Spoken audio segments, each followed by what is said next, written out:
It's time for the Tatsunoko vs. Capcom Ultimate All-Stars review for the Wii.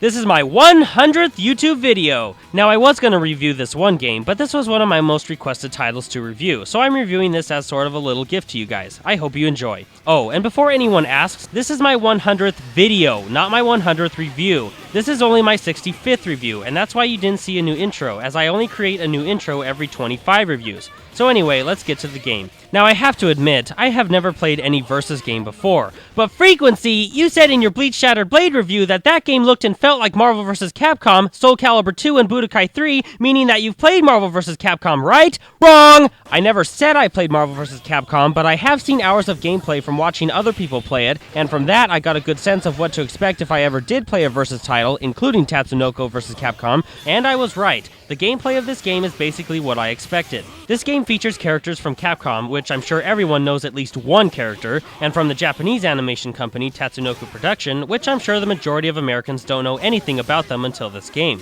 Tatsunoko vs. Capcom is a fast-paced 2.5D fighter. There are different modes you can play, which include the standard arcade, as well as survival, time attack, Wi-Fi battle, and training. Your team can consist of staying within one of the company's characters, or mix and match. As you're fighting, you can switch out your character with your teammate at almost any time during the match. Each character has their own special moves and attacks. The game uses a 3-button attack system, and pushing the control stick, or D-pad, whichever control scheme you're using, in different directions will change up the attack, so there's more depth to the game than you might think. As you fight, you have a little gauge bar down at the bottom of the screen which fills up with each time you attack, and every time you're attacked as well. The gauge can fill up to a max of 5 times, but you only need one to perform a hyper move, which can do considerable damage to your opponent. Now, if you have at least 3 bars, then you can pull off each character's best and most powerful hyper move. When you get attacked, your life bar drops, of course, but instead of gone forever, a portion of damage taken will be colored red. You can then either switch out with your other character, which will allow the first character to regenerate the portion of red into health, or you can sacrifice it by going Baroque, which will extend combos and deal more damage to your opponent.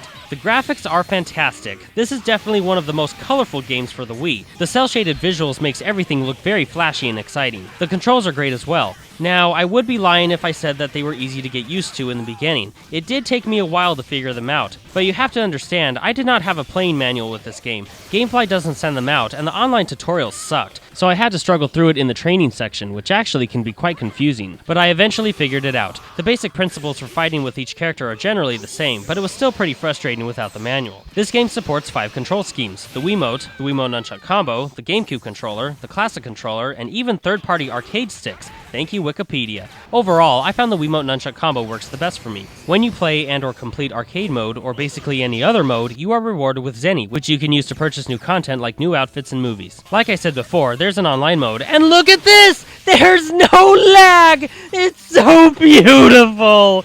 Too bad I lost every match, but I don't care! It was awesome! Tatsunoko vs. Capcom Ultimate All-Stars is a great game. Fantastic flashy graphics, great controls, a good roster of characters, and awesome looking combos and hyper moves. The only downsides were 1, there really wasn't that much to do in single player mode, and 2, even though I said the controls were great, I found that sometimes you wouldn't be able to perform the desired move due to the many attacks you can do with the control stick being moved in a different direction, which became pretty frustrating. But overall, it's still a great fighter. Now I have to address this. If you've seen the IGN review of this game, you'll know that they downgraded the game for, get this, having an unfamiliar roster.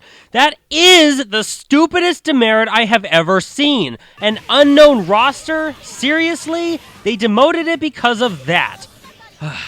You know, for a game that wasn't even supposed to cross the Pacific, it's great. Who cares if you don't know who the characters are? The main point is to fight with them, not have them go on Oprah and explain their life story to us. And before anyone asks, no, I don't like this game as much as Brawl, but it's still a great game. This game gets a 4.25 out of 5, with the title of Awesome.